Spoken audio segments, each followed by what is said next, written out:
Hi and hello everyone. तो बच्चों, जिसका तुम्हें था इंतजार वो घड़ी आ गई। तो बच्चों, आप लोग बहुत बेचैनी से इंतजार कर रहे थे कि सर हमें भैया छत्तीसगढ़ का क्या कट ऑफ जाने वाला है गवर्नमेंट मेडिकल कॉलेज का, वो बता दीजिए सर। तो मैंने कोशिश की है बहुत ज़्यादा इन्फॉर्मेशन गैदर करने की, और मैंने ये भी कोशिश की है कि मैं आपको सही से सही कट ऑफ दे सकूं। तो चलिए, 2021 के एक्सपेक्टेड कट ऑफ जानने से पहले मैं आपको ये बताना चाहता हूं कि हमारा 2020 में फाइनल कट ऑफ क्या था। फाइनल कट ऑफ का मतलब यह है कि लास्ट काउंसिल जिसको गवर्नमेंट मेडिकल सीट मिली थी वो मार्क्स क्या थे। तो अगर हम बात करें जनरल कैटेगरी की, तो जनरल कैटेगरी में आपको पता है 551 था। ओबीसी में अगर हम बात करें तो मेल का 550 मार्क्स था और फीमेल का 548 था। इस पर मैंने एक अलग से वीडियो बनाया हुआ है जिसमें मैंने हर एक कॉलेज का कैटेगरी वाइज आपको बताया हुआ है कि किस कॉलेज का कितना कट ऑफ गया है। फिर हम बात करें एससी की, तो एससी का गया था 447। फिर हम बात करते हैं एसटी की, तो एसटी कैटेगरी में 332 गया था। और अगर हम बात करें ईडब्ल्यूएस की तो वो 497 गया था। मैं यहाँ पे अभी ये मान के चल रहा हूँ कि हमारे यहाँ पे 6 गवर्नमेंट कॉलेज ही हैं। आपको नाम तो पता ही है, फिर भी मैं एक बार रिपीट कर देता हूँ। रायपुर, बिलासपुर, राजनांदगांव, जगदलपुर, रायगढ़ और अंबिकापुर।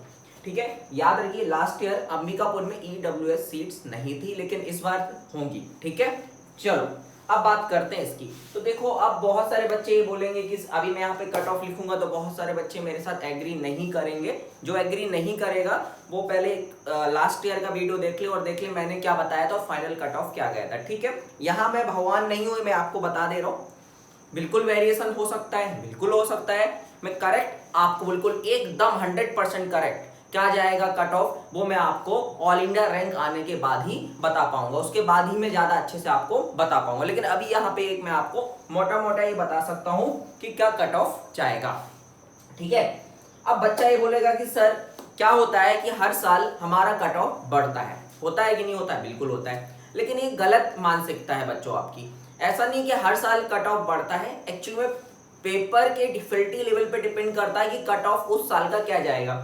जैसे कि बहुत सारे बच्चे मुझसे 2020 में ही 2021 का कट ऑफ पूछने लग गए थे या जनवरी फरवरी में ही पूछने लग गए थे। तो मैं उनको एक ही चीज बोलता था कि पहले मैं डिफिकल्टी लेवल देखूंगा नीट 2021 का, उसके बाद ही मैं आपको करेक्ट कट ऑफ बता सकता हूँ। मैं चाहता तो कल भी वीडियो डाल सकता था, लेकिन मैं आपको कुछ भी गलत इन्फॉर्मेशन नहीं देना चाहता हूँ। मैं कोशिश करता हूँ कि आपको सही से सही इन्फॉर्मेशन दे सकूं, इसलिए मैंने बहुत सारा डेटा इकट्ठा किया। मैंने ये पता लगाया कि भिलाई में कितने बच्चे, उनका मार्क्स जो है वो किस रेंज में आ रहा है। जितने बच्चे मेरे साथ कांटेक्ट में थे उनसे भी मैंने बात की। आपने देखा होगा मैंने बहुत सारे वीडियोस में भी इसी चैनल पे अपलोड किए जहां पे मैंने बच्चों से खुद बात की कि पेपर कैसा था। इस सब के बाद ही मैंने यहाँ पे कट ऑफ लिखने वाला हूँ। तो ये मत सोचिए कि कट ऑफ हर साल बढ़ता है।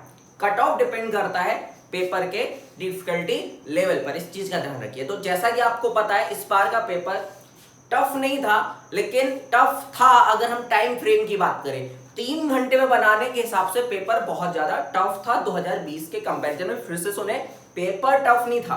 आप एक एक सवाल को देखोगे तो आप बोलोगे ये तो टफ नहीं है, ये तो टफ नहीं है, लेकिन भाई साहब 3 घंटे में भी तो बनाना था। उस हिसाब से पेपर टफ था 2020 के कंपैरिजन में, और अच्छा खासा टफ था, ये चीज ध्यान रखेंगे। अब मैं यहाँ पे जो भी कट ऑफ लिखने वाला हूँ उसमें प्लस माइनस 10 मार्क्स आप लेके चलिए। और यहाँ पे मैं हाई स्कोर ही लिखूंगा क्योंकि मैं ये चाहता हूं कि बच्चे को मतलब ऐसा मैं बताऊं कि भैया इस मार्क्स पे आपको मिल ही जाएगा 100%, इस टाइप वाला है ना। ऐसा नहीं कि यार मैं कम मार्क्स लिख दूं फिर बच्चे को नहीं मिलेगा तो ज्यादा बुरा लगता है। लेकिन बच्चे को अगर मैं यहाँ पे लिख दूं कि इतने मार्क्स पे मिल रहा है और बच्चे का मार्क्स कम है और उसको मिल जाएगा तो ज्यादा खुशी होगी। लेकिन अगर मैंने कम मार्क्स लिख दिया और सर ने बोला था इतने में मिल जाएगा, वो खुश हो जाएगा कि सर मुझे तो मिल रहा है, फिर नहीं मिलेगा तो वो ज्यादा दुख होगा। इसलिए मैं यहाँ पे जो मार्क्स की रेंज लिखूंगा वो हायर साइड लिखूंगा, मतलब इस पे आपको चांस है कि 100% ही मिल जाएगा। ठीक है, तो स्टार्ट करते हैं। चलिए भाई, तो जनरल से स्टार्ट करते हैं। धक धक हो रहा है ना, मेरा भी हो रहा है यार, मतलब इतना इंतजार करवाया है। चलो देखो, 532 से 537, देखो बेटा ये कम हुआ है। अब आप मुझसे मत बोलना कि सर ये कम क्यों हुआ है, मैंने आपको पूरा भी एक्सप्लेन किया है कि क्यों कम होने वाला है इस साल। ठीक है, और हम यहाँ मान के चल रहे हैं कि कोई भी नया कॉलेज अभी गवर्नमेंट ओपन नहीं हो रहा। अगर होता है ऐसी कोई इन्फॉर्मेशन मिलती है तो उस हिसाब से कट ऑफ को अपन रिवाइज कर लेंगे। ठीक है, चलो अगर हम बात करें ओबीसी तो देखिए ज्यादा डिफरेंस नहीं रहता है। है ना। तो इसकी जो रेंज होगी वो होगी 530 से 535। अगर हम बात करें एससी कैटेगरी की, तो एससी कैटेगरी में तो मुझे लगता है वो कट ऑफ इतना जा सकता है। मैं कोई भगवान नहीं हूं, मैं कोई डीएमई से जुड़ा हुआ इंसान नहीं हूं, ये ध्यान रखिए। मैं सिर्फ एक आम इंसान हूं और मुझे जो लगता है मैं सिर्फ यहाँ पे वो लिख रहा हूं। तो ध्यान रखिए इस चीज को कि मैंने बस इंफॉर्मेशन गैदर की है, उसके बेसिस पे मैं आपको ये बता रहा हूं, ठीक है। एसटी 317 से 322 ये जा सकता है इस बार का कट ऑफ सेकंड काउंसलिंग के बाद। फर्स्ट काउंसलिंग की मैं यहाँ पे बात नहीं कर रहा हूँ, सेकंड काउंसलिंग मतलब लास्ट काउंसलिंग के बाद की बात कर रहा हूँ, ठीक है। चलो इतना समझ में आया। अब बात करते हैं ईडब्ल्यूएस की। तो यार ईडब्ल्यूएस में 497 गया था जब अंबिकापुर नहीं था।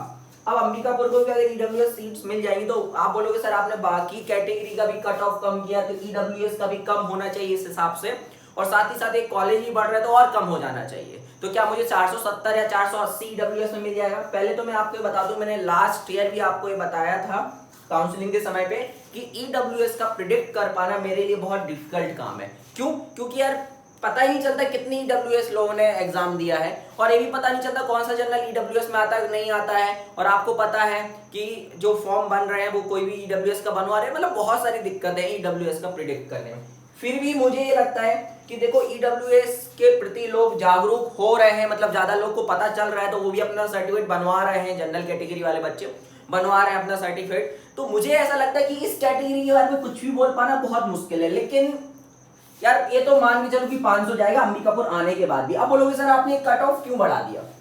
ये तो कम किया आपने, लेकिन ये क्यों बढ़ा दिया? तो मैंने वैसे ही बताया कि लोग जागरूक हो रहे हैं ईडब्ल्यूएस के प्रति और सर्टिफिकेट बनवा रहे हैं, और इसलिए इसमें कंपटीशन बढ़ेगा आने वाले समय में। पेपर टफ होने के बावजूद भी इसमें कंपटीशन बढ़ेगा, इसमें कम होने वाला नहीं है। तो बच्चा अगर आपके इतने मार्क्स आ रहे हैं जनरल कैटेगरी में, ओबीसी में इतने आ रहे हैं, एससी में इतने आ रहे हैं, एसटी में, तो मुझे ऐसा लगता है कि आप 100% डॉक्टर बन जाएंगे। मतलब आपको जीएमसी अंबिकापुर मिलने के 100% चांस है बेटा। फाइनल कट ऑफ क्या जाएगा, मतलब एक कब अच्छे से मैं और अच्छे से बता पाऊंगा जब आपकी ऑल इंडिया रैंक आ जाएगी बेटा, ठीक है। तो मुझे लगता है इतना आपको समझ में आ गया। मैंने एक्सप्लेन किया कि कट ऑफ क्यों कम हुआ है। कट ऑफ बढ़ता है हर साल, लेकिन इस बार क्यों कम हुआ है मैंने आपको सब कुछ बताया। कट ऑफ बढ़ता है हर साल, ये हमेशा नहीं होता है, depend difficulty level of the paper. चलिए, तो यही मुझे आपको बताना था। मुझे रात में ही टाइम मिलता है, इसलिए मैं रात में ही आपके लिए वीडियो बनाता हूँ। चलो टाटा बाय बाय, ख्याल रखो अपना।